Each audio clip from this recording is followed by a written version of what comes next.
الذي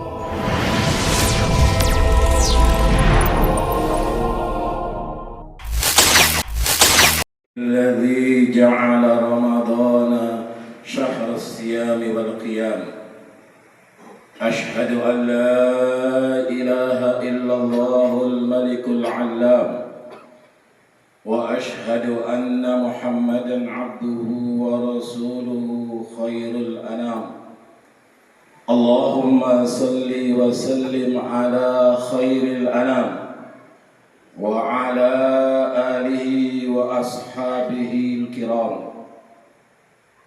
أما بعد أيها الحاضرون أوصيكم ونفسي أولا بتقوى الله اتقوا الله فقد فاز المتقون قد قال الله سبحانه وتعالى يا أيها الذين آمنوا اتقوا الله حق تقاته ولا تموتن إلا وأنتم مسلمون يا أيها الناس اتقوا ربكم الذي خلقكم من نفس واحدة وخلق منها زوجها وبث منهما رجالا كثيرا ونساء واتقوا الله الذي تساءلون به والأرحام إن الله كان عليكم رقيبا يا أيها الذين آمنوا اتقوا الله وقولوا قولا سديدا يصلح لكم أعمالكم ويغفر لكم ذنوبكم ومن يطع الله ورسوله فقد فاز فوزا عظيما وقال نبينا محمد صلى الله عليه وسلم اتق الله حيثما كنت وأتبع السيئة الحسنة تمحها وخالق الناس بخلق حسن أو كما قال نبينا محمد صلى الله عليه وسلم معاشر المسلمين وزمرة الصالحين sidang jamaah Jumat rahimakumullah. Alhamdulillah, di Jumat pertama di Ramadan yang penuh berkah, di hari mulia, hari berkumpulnya banyak kebaikan, hari bertemu dan berjumpanya banyak orang-orang baik, kita bersyukur kepada Allah masih diberi nikmat, masih diberi karunia oleh Allah Subhanahu wa taala menjalankan kehidupan kita, melaksanakan tugas utama kita selaku hamba sekaligus peran kita sebagai khalifah di permukaan bumi ini. Segenap apa yang telah kita lakukan, dari lahirnya rasa syukur, dari upaya serius untuk menjadi hamba Allah, hendaknya harapan kita agar diperkenankan dan diridhoi oleh Allah Subhanahu wa taala, kemudian menjadi energi, menjadi power, menjadi kekuatan buat kita menghadapi tantangan kehidupan saat ini di sini dan untuk masa depan kita serta meninggalkan generasi setelah kita insyaallah.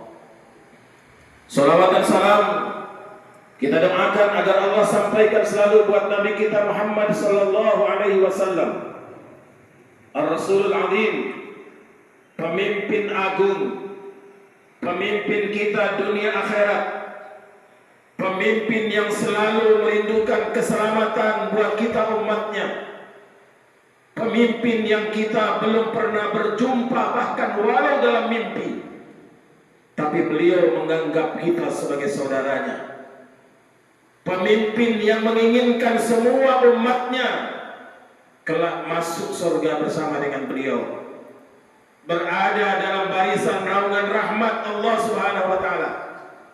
Mudah-mudahan kita istiqomah, kita konsisten dalam mengikuti, mencontoh, meneladani, mendakwahkan dan memperjuangkan apa yang telah beliau lakukan sebelum kita insyaallah.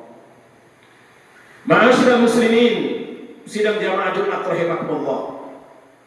Kalau hari ini kita berumur 40 tahun, itu artinya sudah lebih 30 kali kita berRamadan.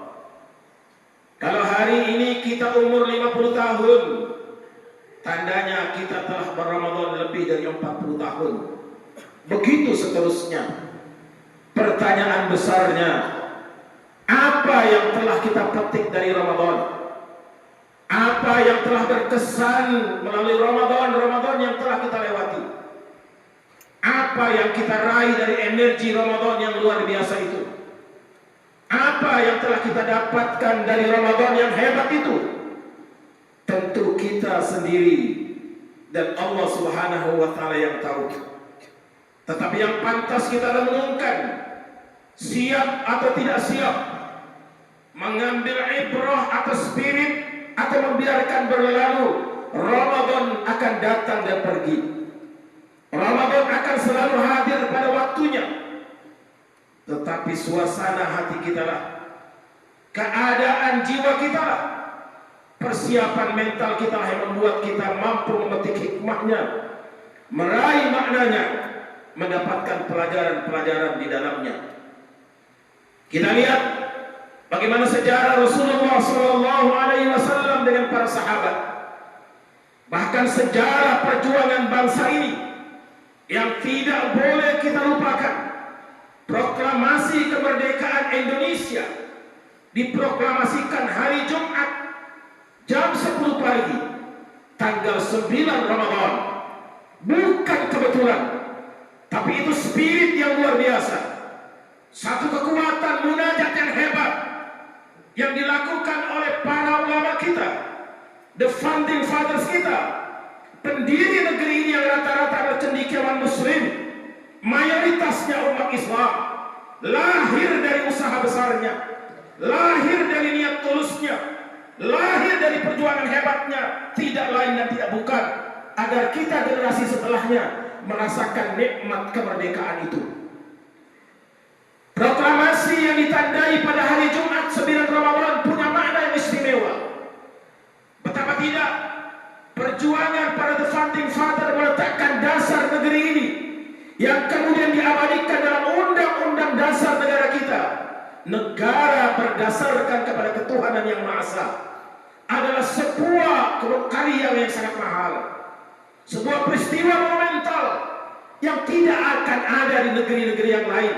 Hanya negeri Indonesia yang telah memproklamirkan negerinya berdasarkan kepada ketuhanan yang Maha Esa. Tuhan yang Maha Esa dalam pembukaan undang-undang dasar adalah Allah yang Maha Kuasa. Atas berkat rahmat Allah yang Maha Kuasa dan didorongkan oleh keinginan yang luhur, dengan ini rakyat Indonesia menyatakan kemerdekaan. Maka kemerdekaan kita, anugerah kemerdekaan yang diberikan oleh Allah kepada bangsa Indonesia, kepada kita umat Islam, kepada negeri ini, kepada daerah ini, wilayah ini, tidak lepas dari kemahabesaran dan kekuasaan Allah. Karenanya setiap kita memaknai Ramadan, artinya kita memaknai anugerah besar itu. Setiap kita mampu memetik hikmah dan mengambil perjalanan dari peristiwa-peristiwa Ramadan, dan khususnya yang berkaitan dengan kehidupan kita berbangsa dan bernegara, maka kita pantas dan layak terus-menerus menunjukkan identitas kita. Kita adalah hamba Allah, kita adalah umat Rasulullah, kita adalah warga negara yang berketuhanan yang Maha Esa. Ma'asyiral muslimin, Ramadan datang dan pergi selalu meninggalkan kesan-kesan yang mendalam buat orang-orang beriman, buat orang-orang yang hendak memetik makna dan meraih nilai. Maka mari pada Ramadan kali ini kita jadikan momentum untuk kita melakukan introspeksi total, dari pejabat sampai rakyat, dari umat sampai pada pemimpinnya, untuk kita kembali memaknai Ramadan dengan benar. Ramadan yang dihadirkan oleh Allah sebagai bulan ke-9 memberi makna untuk kita mempersiapkan mental, mempersiapkan jiwa, mempersiapkan raga kita untuk menghadapi tantangan kehidupan kita. Dan dalam kalam, dalam ucapan para sahabat menunjukkan kepada kita bahwa perang yang besar sesungguhnya bukan perang melawan musuh, tetapi perang melawan nafsu, perang melawan keinginan-keinginan kita yang tidak sesuai dengan syariat. Perang melawan keharapan-harapan kita yang tidak sesuai dengan ridha Allah, untuk selalu berada di bawah naungan ridha Allah Subhanahu wa taala. Momentum Ramadan yang diberi nama dengan sebutan Ramadan bermakna panas yang sangat terik, bahwa ketika kita melakukan mengolah sesuatu dari besi, dia bisa berubah menjadi pisau, berubah menjadi parang, berubah menjadi tombak, dan merubah menjadi alat-alat kita yang lainnya, bahkan alat perang, hanya bisa dilakukan kalau bendanya dipanaskan, bendanya diberi energi, bendanya diberi api. Dan api itulah yang membakar dan menghadirkan kekuatan baru. Sama dengan kita umat Islam, umat Rasulullah Sallallahu Alaihi Wasallam yang dianugerahi oleh Allah Subhanahu Wa Taala bulan Ramadan ini. Untuk apa? Kita memperbaharui energi keimanan kita, memperbarui semangat kita berbangsa, memperbarui semangat kita bernegara, bahwa tidak boleh ada satu nyawa pun hilang, tidak boleh ada satu nyawa pun pergi, kecuali memang sudah ditetapkan, ditentukan oleh Allah Subhanahu wa taala. Maka tanggung jawab itu menjadi tanggung jawab setiap kita, apalagi para pemimpin-pemimpin kita. Diberi amanah oleh Allah Subhanahu wa taala untuk mengurusi kepentingan kita.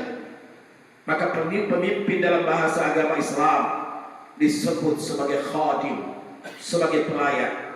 Raja Arab Saudi menamakan dirinya sebagai Khadimul Haramain, pelayan dua tanah suci. Hendaknya para bupati kita, para camat, para wali kota, para gubernur, para pendiri, para penguasa di negeri ini, pemerintah semuanya menjadikan diri-diri mereka sebagai pelayan-pelayan kepentingan rakyat, pelayan kepentingan umat, pelayan kepentingan bangsa dan negara, sehingga dalam perjalanannya senantiasa mendapat bimbingan dari Allah. Kita semua menjadikan momentum Ramadan menjadi pelajaran berharga. Betapa Ramadan telah menghadirkan suasana, Ramadan menghadirkan situasi, Ramadan menghadirkan kondisi, semua sudutnya, semua detik dan menitnya, semua ruang dan waktunya adalah kebaikan. Sampai-sampai para ulama mengucapkan tidurnya pun akan berdampak kebaikan. Kita bayangkan bagaimana peristiwa hebat yang diabadikan oleh Allah dalam Al-Quran, yang diabadikan dalam suratul Kahf, yang kita baca salah satunya di hari Jumat yang mulia atau malam Jumat yang mulia ini, adalah tidurnya orang-orang soleh. 309 tahun mereka tidur, menghasilkan sebuah perubahan besar. Bayangkan kalau kita yang berjuang, bayangkan kalau kita yang bergerak, bayangkan kalau kita menjalankan amanah ini dengan sebenar-benarnya. Mudah-mudahan kita semua diberi kekuatan oleh Allah, menjadikan momentum Ramadan ini, mengambil kekuatan dan spirit dari Ramadan ini, di mana kita tahu bahwa Allah Subhanahu wa taala mengingatkan kita, syahrul Ramadan alladzi unzila fihi al-Qur'an hudan lin-nas wa bayyinatin minal huda wal furqan. Bulan Ramadan, bulan yang di dalamnya Allah turunkan Al-Qur'an, hudan lin-nas, the guidance for all. Al-Qur'an menjadi petunjuk buat seluruh umat manusia. Bukan hanya orang Islam, bukan hanya orang beriman, apalagi hanya untuk orang Arab, tapi buat kita semuanya. Maknanya, mari kita jadikan Al-Quran sebagai pegangan, Al-Quran sebagai pedoman. Maka tidak cukup dengan hanya kita membaca Arabnya, tidak hanya kita membaca ayat-ayat dan surahnya saja, tapi kita baca dan dalami terjemahannya, kita baca tafsirnya, kita kaji agar Al-Quran itu kita praktekkan dalam kehidupan kita. Al-Quran itu menjadi pedoman dan memberi kita kekuatan menghadapi tantangan kehidupan kita, tantangan zaman, tantangan kenyataan yang tentu kita rasakan begitu berat, kecuali dengan pertolongan dari Allah. Semoga sekali lagi kita diberi kekuatan oleh Allah Subhanahu wa taala untuk merasakan dan menikmati itu, menjadikan itu bagian dari kehidupan kita. Dan kita doakan para pemimpin-pemimpin kita yang diberi amanah oleh Allah Subhanahu wa taala, telah disumpah atas nama Allah untuk mengurusi rakyat, untuk mengurusi umat, untuk mengurusi daerah, wilayah dan bangsa ini di bawah bimbingan dan hidayah Allah Subhanahu wa taala. A'udzu billahi minasyaitonir rajim. Bismillahirrahmanirrahim. Wal 'asr innal insana lafi khusr illa alladziina aamanu wa 'amilus shalihaati wa tawassaw bil haqq wa tawassaw bis sabr. Demi masa